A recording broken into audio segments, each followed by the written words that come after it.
Existe um momento na vida de toda criança criada por pais com tendências narcisistas que muda tudo. Não é um momento de violência, não é um momento de gritos, não é sequer um momento que alguém de fora notaria. É um momento silencioso, interno, devastador.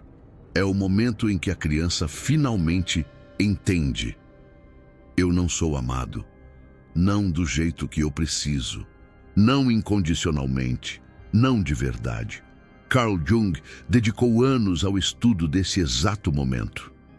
Ele observou que algo profundo acontece na psique da criança quando essa percepção finalmente se forma. Algo que muda a estrutura inteira da sua personalidade. Hoje, eu vou te mostrar o que acontece dentro da mente de uma criança quando ela descobre que não é amada. Vou revelar o colapso psicológico que se segue a essa dolorosa percepção e vou te mostrar como essa descoberta molda tudo que a pessoa se torna depois. Mas antes de continuarmos, preciso que você entenda algo crucial. A criança não descobre de uma vez. Não é um momento único de revelação. É um acúmulo. São dezenas, centenas, milhares de micropercepções que vão se somando ao longo dos anos, até que, em algum momento, a verdade se torna impossível de ignorar. Cada vez que a mãe olha com desprezo, em vez de ternura, cada vez que o pai ignora, em vez de acolher, cada vez que a criança chora e ninguém vem, cada vez que ela tenta mostrar algo e é rejeitada, cada vez que percebe que o irmão é tratado diferente, são pequenas evidências, pequenas provas que a criança coleta inconscientemente. E em algum momento, a pilha de evidências se torna grande demais. O peso se torna impossível de carregar. E a negação que protegia a criança finalmente cede. E é nesse momento que tudo desmorona. Deixa eu te contar sobre um homem chamado Rafael. Rafael tinha 42 anos quando veio ao consultório. Ele era bem-sucedido, empresário, casado, pai de 2 filhos, por fora. Tudo parecia perfeito. Mas Rafael tinha um problema que ninguém conseguia explicar. Ele não conseguia acreditar que ninguém o amava de verdade. Nem a esposa, nem os filhos, nem os amigos. Por mais que dissessem, por mais que demonstrassem, ele simplesmente não conseguia absorver. Tinha uma parede invisível entre ele e qualquer expressão de amor. Quando começamos a explorar sua história, Rafael contou que não lembrava de nenhum trauma específico. Seus pais nunca bateram nele, nunca o abandonaram fisicamente, nunca fizeram nada que ele pudesse apontar e dizer: isso foi abuso. Mas tinha algo. Rafael lembrava de um dia específico. Ele tinha 8 anos. Era seu aniversário. Ele estava animado. Tinha convidado alguns amigos da escola. Sua mãe tinha prometido fazer um bolo.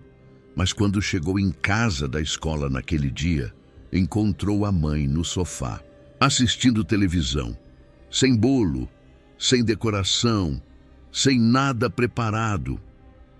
Rafael perguntou sobre a festa. A mãe olhou para ele com irritação. Que festa? Eu tenho mais o que fazer. Você acha que o mundo gira em torno de você? Rafael ficou parado. Os amigos iam chegar em 2 horas. Ele não chorou, não gritou, não reclamou.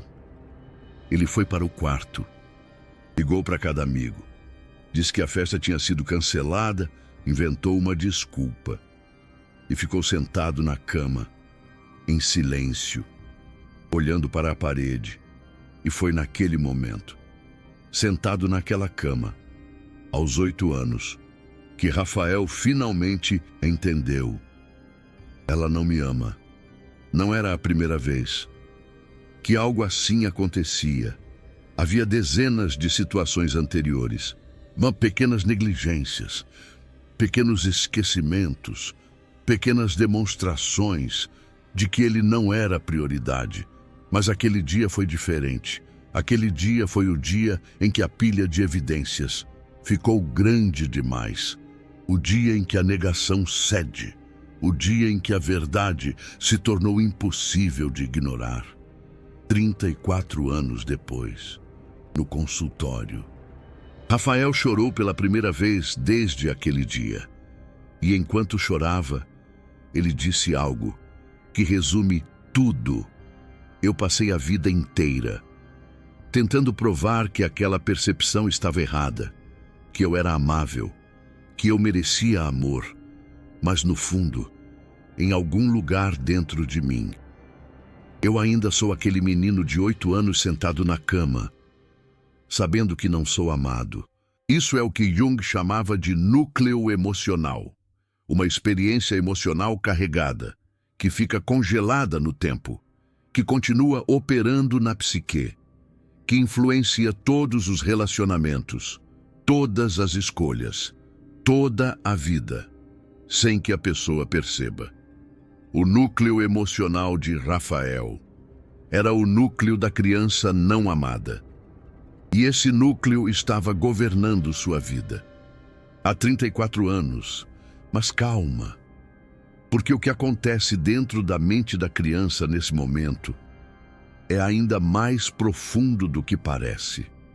Jung observou que, quando a criança finalmente percebe que não é amada, ela enfrenta uma escolha impossível, uma escolha que vai definir toda a estrutura da sua personalidade. A escolha é entre duas opções, igualmente devastadoras. A primeira opção é acreditar na própria percepção. Isso significa aceitar que os pais, as pessoas que deveriam amar incondicionalmente, não amam. Que o mundo é um lugar onde amor não é garantido. Que você pode existir e ainda assim não ser digno de amor. Essa opção é devastadora, porque destrói a segurança básica. A criança perde a ilusão de que o mundo é seguro, de que ela é protegida, de que tudo vai ficar bem. A segunda opção é negar a própria percepção. Isso significa decidir que a percepção está errada, que os pais amam, só que de um jeito diferente, que o problema não é com eles, é com você, que você é que não está vendo direito, que você é que é sensível demais, exigente demais, problemático demais. Essa opção é devastadora, porque destrói a confiança na própria percepção. A criança aprende a duvidar de si mesma, a desconfiar das próprias emoções, a acreditar que sua visão de mundo é defeituosa. A maioria das crianças escolhe a segunda opção, porque é menos aterrorizante, porque ainda preserva a ilusão de que os pais amam, de que o mundo é seguro, de que tudo vai ficar bem, se ela apenas mudar, se ela apenas for melhor, se ela apenas for digna o suficiente. E dessa escolha que nasce o narcisismo, porque a criança que nega a própria percepção precisa criar uma explicação alternativa, precisa encontrar um motivo pelo qual não está recebendo amor. E a explicação que ela encontra é sempre a mesma. Eu não sou bom o suficiente. E se eu não sou bom o suficiente, então preciso me tornar bom o suficiente. Preciso ser perfeito. Preciso ser o melhor. Preciso provar que mereço amor. E assim nasce a máscara social, a persona, que existe apenas para ser amada. Deixa eu te mostrar as 5 fases do colapso psicológico que acontece quando a criança descobre que não é amada. A primeira fase é a percepção. Essa é a fase em que as evidências se acumulam até se tornarem impossíveis de ignorar. Pode acontecer de repente, como no caso de Rafael, ou pode ser um processo lento, de anos. O que define essa fase é a quebra da negação. A criança não consegue mais fingir que não vê. A verdade se impõe. A segunda fase é o choque. Essa é a fase imediatamente após a percepção. A criança entra em um estado de desrealização. O mundo parece estranho, irreal, como se nada fizesse sentido. Carl Jung descreveu isso como uma morte psicológica temporária. O ego da criança não consegue processar a informação. Então, ele desliga.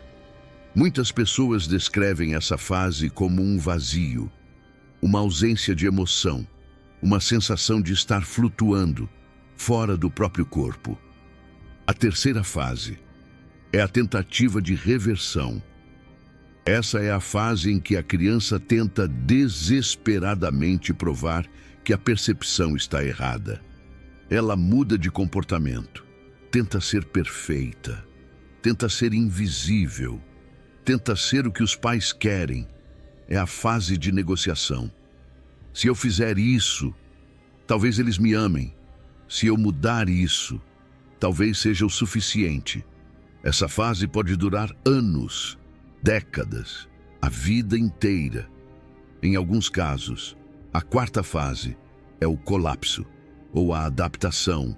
Se a tentativa de reversão falha repetidamente, a criança chega a um ponto de decisão. Algumas crianças colapsam, desenvolvem depressão, ansiedade, comportamentos autodestrutivos. É o reconhecimento de que nenhum esforço será suficiente. Outras crianças se adaptam, aceitam que não serão amadas e constroem uma vida em torno dessa realidade. Desenvolvem independência extrema, frieza emocional, desapego. Ambas as respostas são formas de sobrevivência. Nenhuma é saudável. Ambas carregam custos enormes. A quinta fase é a cristalização. Essa é a fase em que os padrões se tornam permanentes. Os mecanismos de defesa que a criança desenvolveu para sobreviver se tornam parte da personalidade. O perfeccionista que nunca para de tentar provar que é digno. O frio que nunca deixa ninguém se aproximar. O dependente que busca desesperadamente validação em todo lugar. O narcisista que compensa o vazio com grandiosidade. Todos são versões adultas da criança que descobriu que não era amada. Agora, aqui está algo que a maioria das pessoas não entende sobre esse processo. A percepção de não ser amado não acontece apenas uma vez. Ela se repete ao longo de toda a vida, em cada relacionamento, em cada situação que lembra, mesmo que remotamente. A experiência original. Jung chamou isso de compulsão à repetição. A criança que descobriu que não era amada vai, inconscientemente, recriar essa situação repetidas vezes. Vai escolher parceiros que não a amam direito. Vai sabotar relacionamentos que funcionam. Vai interpretar situações neutras como rejeição. Porque o núcleo emocional precisa ser confirmado. Porque é mais fácil manter a visão de mundo já existente do que construir uma nova. Deixa eu te contar sobre uma mulher chamada Camila. Camila tinha 35 anos e um histórico de relacionamentos fracassados. 3 noivados. Todos terminaram do mesmo jeito. O parceiro eventualmente a abandonava. Quando Camila veio ao consultório, ela tinha certeza de que era azarada, que escolhia homens errados, que o universo estava contra ela. Mas quando começamos a explorar, um padrão ficou claro. Em todos os 3 relacionamentos, Camila tinha feito a mesma coisa. No momento em que o relacionamento ficava sério, ela começava a testar. Criava crises, provocava brigas, distanciava-se emocionalmente. E quando o parceiro, exausto dos testes constantes, finalmente ia embora, ela se sentia validada. Eu sabia que ele não me amava de verdade. O que Camila não percebia é que ela estava criando a rejeição, estava provocando o abandono, estava se certificando de que a percepção original, a de que ela não era amável, fosse confirmada. Quando exploramos sua infância, descobrimos o momento. Camila tinha 6 anos. Era a filha do meio. A irmã mais velha era a inteligente. A mais nova era a bonitinha. Camila era a do meio, a sem característica, a invisível. Ela lembra de um dia específico. A família estava tirando fotos. A mãe organizava as poses. Colocou a irmã mais velha de um lado, a mais nova do outro, e Camila no meio. Mas quando foi olhar a foto, a mãe disse algo. Você deveria ter se posicionado mais para trás. Você está bloqueando suas irmãs. Foi uma frase pequena. Talvez a mãe nem tenha pensado antes de dizer. Mas para Camila, foi a confirmação de anos de suspeitas. Eu estou no caminho. Eu atrapalho. Seria melhor se eu não estivesse aqui. E ela passou os próximos 29 anos provando que estava certa, escolhendo homens que eventualmente confirmariam que ela estava no caminho, que seria melhor se ela não estivesse lá. Isso é o poder do núcleo emocional.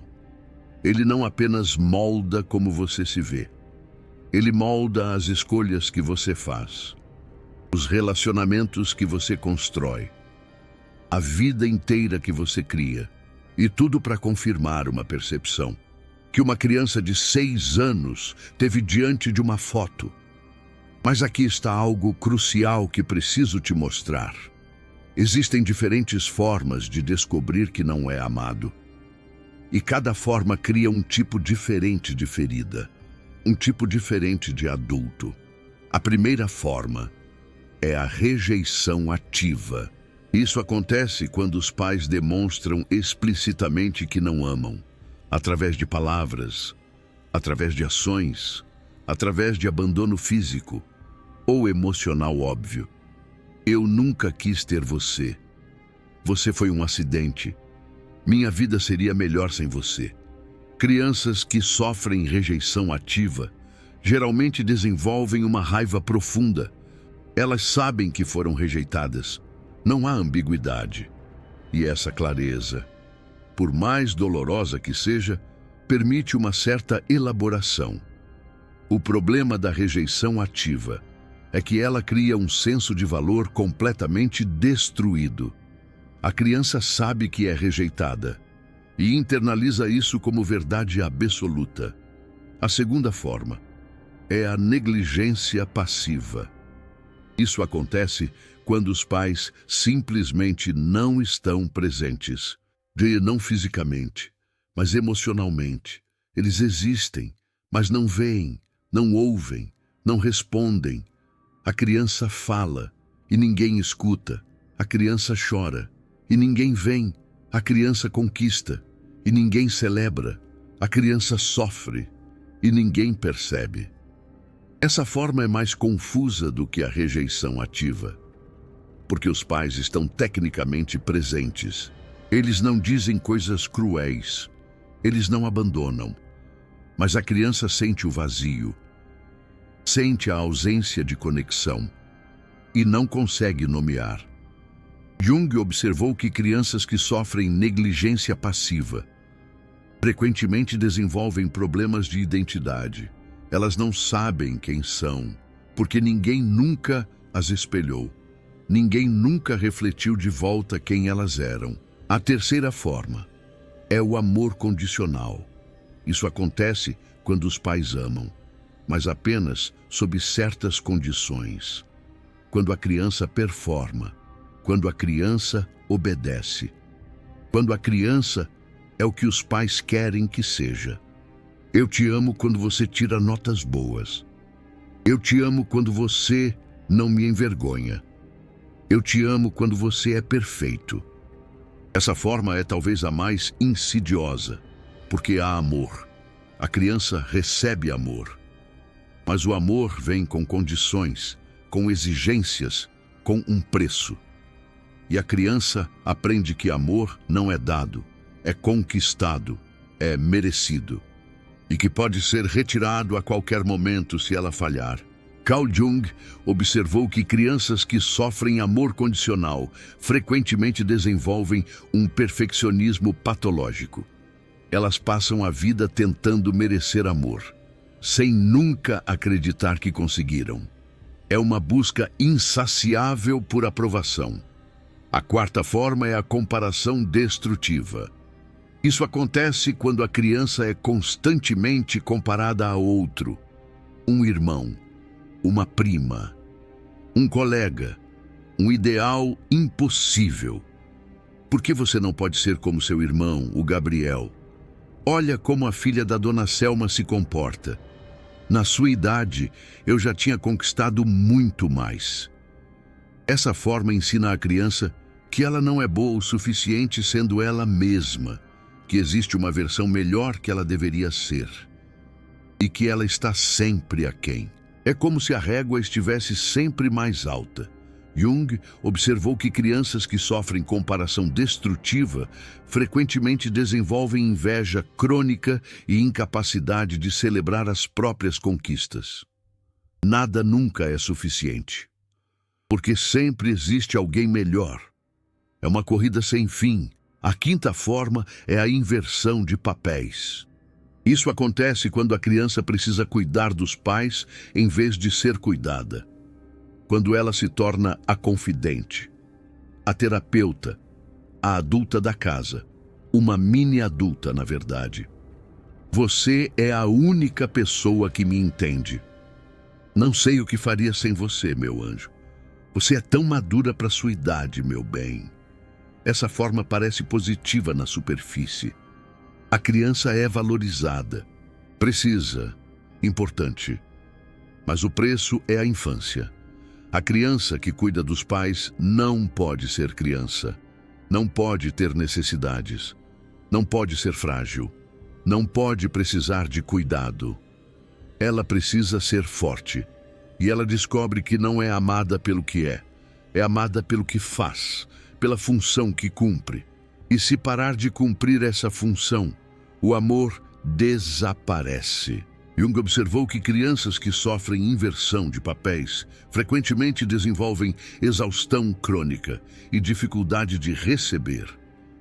Elas sabem dar, não sabem receber, porque nunca aprenderam que mereciam receber. Nunca se sentiram dignas desse cuidado. Agora, independentemente da forma, todas essas experiências levam ao mesmo lugar. A criança descobre que não é amada incondicionalmente, e essa descoberta cria a mesma ferida. A ferida narcísica primária, o buraco no centro do ser que nenhuma conquista, nenhum relacionamento, nenhum sucesso consegue preencher. É um vazio insaciável. Deixa eu te mostrar os sinais de que você carrega essa ferida. Veja se você se identifica. O primeiro sinal é a dificuldade de acreditar que é amado. Se você está em um relacionamento e constantemente duvida do amor do outro, se precisa de confirmação repetida, se interpreta silêncio como rejeição, se espera o abandono a qualquer momento, isso indica que a criança dentro de você ainda não acredita que é possível ser amada. E existe algo de errado com você. O segundo sinal é a tendência a testar relacionamentos. Se você cria crises para ver se o outro vai ficar, se provoca para ver até onde o outro aguenta, se empurra pessoas embora e depois se ressente quando elas vão, como se dissesse: viu só? Eu sabia que você ia me abandonar. Isso indica que você ainda está tentando confirmar a percepção original de que não é amável, que você não merece ser amado de verdade. O terceiro sinal é a dificuldade de receber amor. Se você desvia de elogios, se minimiza demonstrações de afeto, se fica desconfortável quando alguém faz algo bom por você, se acha que deve haver uma pegadinha, isso indica que a criança dentro de você aprendeu que amor vem com preço, que nada é de graça, que se alguém está dando é porque vai querer algo em troca, uma moeda de troca constante. O quarto sinal é a busca constante de validação. Se você precisa que os outros confirmem que você é bom, se sua autoestima depende do que os outros pensam, se um único comentário negativo pode destruir seu dia, isso indica que você nunca desenvolveu um senso interno de valor, que está constantemente buscando fora o que deveria ter recebido dos seus pais, uma aprovação que nunca chega. O quinto sinal é a atração por pessoas indisponíveis. Se você sempre se apaixona por quem não pode te dar o que precisa, se escolhe parceiros que repetem o padrão dos seus pais, se relacionamentos saudáveis te parecem entediantes, isso indica que o núcleo emocional está governando suas escolhas, que você está inconscientemente buscando recriar a situação original, reviver a dor na esperança de um final diferente. O sexto sinal é a dificuldade de confiar. Se você espera traição, se monitora o outro constantemente, se interpreta qualquer comportamento ambíguo como evidência de que vai ser abandonado. É como viver em constante estado de alerta. Isso indica que a confiança básica foi quebrada na infância, que você aprendeu que as pessoas que deveriam te amar podem te machucar. Agora, se você reconheceu vários desses sinais, preciso te contar algo importante. Isso não é permanente. O núcleo emocional pode ser trabalhado. A ferida pode ser curada. A criança que descobriu que não era amada pode finalmente aprender que é possível ser amada, que você é digno de amor. Mas isso exige um processo específico. Jung descreveu esse processo em detalhes. Ele chamou de integração do núcleo emocional, uma jornada de autoconhecimento e cura. Deixa eu te mostrar as 5 etapas. A primeira etapa é o reconhecimento do momento. Você precisa identificar quando a percepção se formou. Qual foi o momento, ou os momentos, em que você entendeu que não era amado? Qual foi a gota d'água? Para Rafael, foi o aniversário esquecido. Para a Cláudia, foi a foto em que ela estava no caminho. Para você, pode ser outro momento. Talvez um que você nem lembre conscientemente. O importante é trazer esse momento à consciência. Nomear, reconhecer que aconteceu. Aceitar a realidade da sua dor. A segunda etapa é a validação da percepção. Essa é a parte que a maioria das pessoas evita, porque é dolorosa. Ninguém gosta de reviver a dor. Você precisa validar que a percepção estava correta, que você realmente não foi amado da forma que precisava, que a falha foi dos seus pais, não sua. Você não era o problema. Muitas pessoas pulam essa etapa, continuam defendendo os pais, dizendo que eles fizeram o melhor que podiam, que não foi tão ruim assim, que estão exagerando. Mas enquanto você não validar a percepção, o núcleo emocional continua ativo, porque a parte de você que viu a verdade continua sendo negada e continua gritando por reconhecimento. A terceira etapa é o luto. Depois de validar a percepção, vem a dor de ter sido uma criança que não foi amada, a dor de ter perdido a infância que deveria ter tido, a dor de ter passado anos tentando merecer algo que deveria ter sido dado de graça. É uma tristeza profunda. Esse luto é profundo. é necessário. É a única forma de processar o que aconteceu, de liberar a dor acumulada. Muitas pessoas tentam pular o luto, tentam ir direto para a superação, para o perdão, para seguir em frente, mas não funciona. O que não é chorado continua assombrando. A dor reprimida sempre encontra uma forma de se manifestar. A quarta etapa é a reparentalização. Depois do luto, vem a reconstrução. Isso significa se tornar o pai ou a mãe que você precisava ter. Significa olhar para a criança dentro de você, aquela que descobriu que não era amada, e dar a ela o que ela não recebeu. Ser o seu próprio porto seguro. Significa dizer a ela, com suas próprias palavras, o que seus pais deveriam ter dito. Você é amada, não pelo que faz, pelo que é. Você é suficiente, exatamente como é. Você merece amor, sem condições. Eu estou aqui, eu não vou embora. Pode parecer estranho no início, mas é um ato de amor próprio. Falar consigo mesmo, acolher a própria criança interior. Mas essa é a única forma de preencher esse vazio. Porque ninguém mais pode te dar o que seus pais não deram.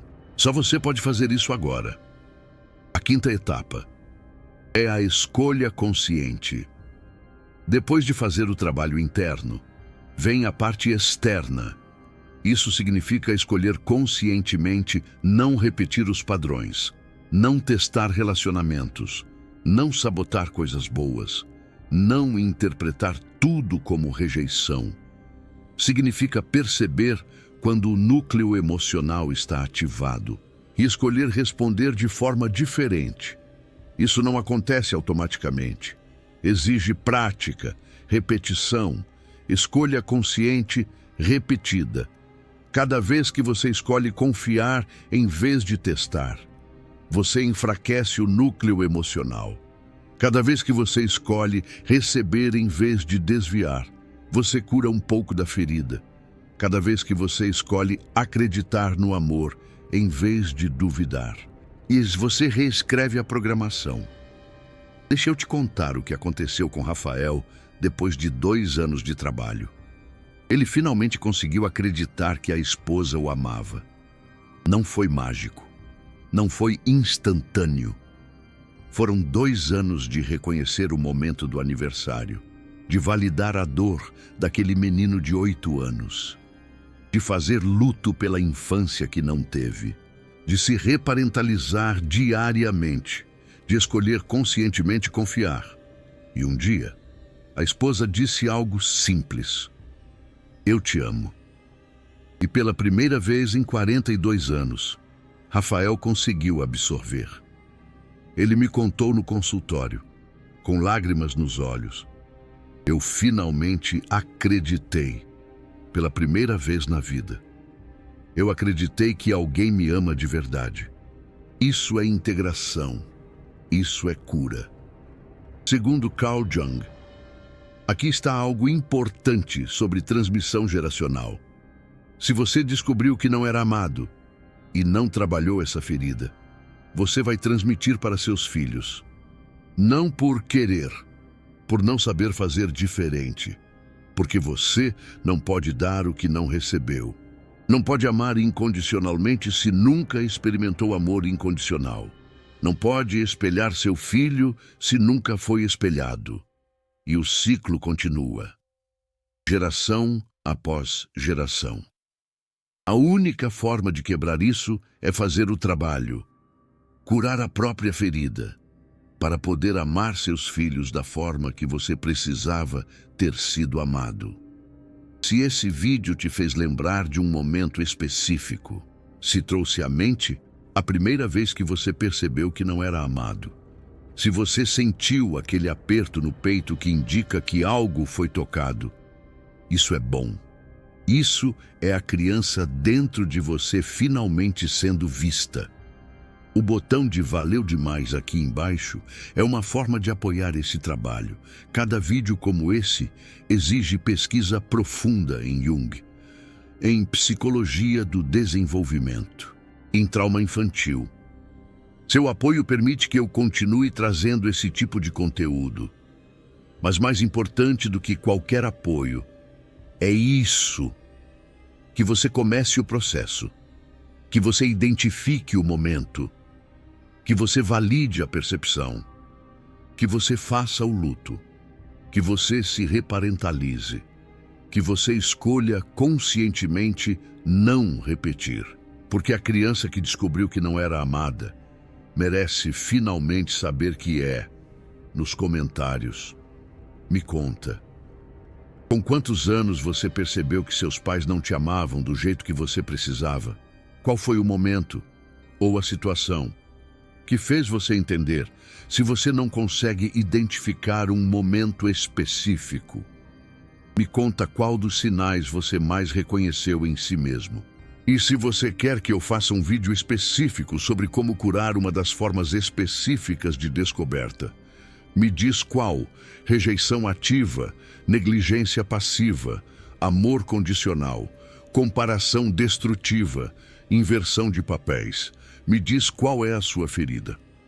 Existe um momento na vida de toda criança criada por pais com tendências narcisistas que muda tudo. O momento em que ela finalmente entende que não é amada.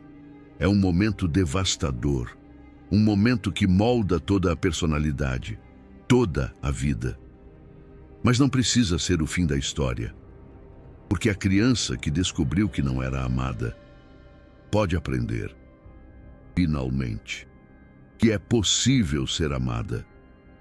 Pode aprender que a percepção original estava certa sobre os pais, mas estava errada sobre ela. Ela era e sempre foi digna de amor. Até o próximo vídeo.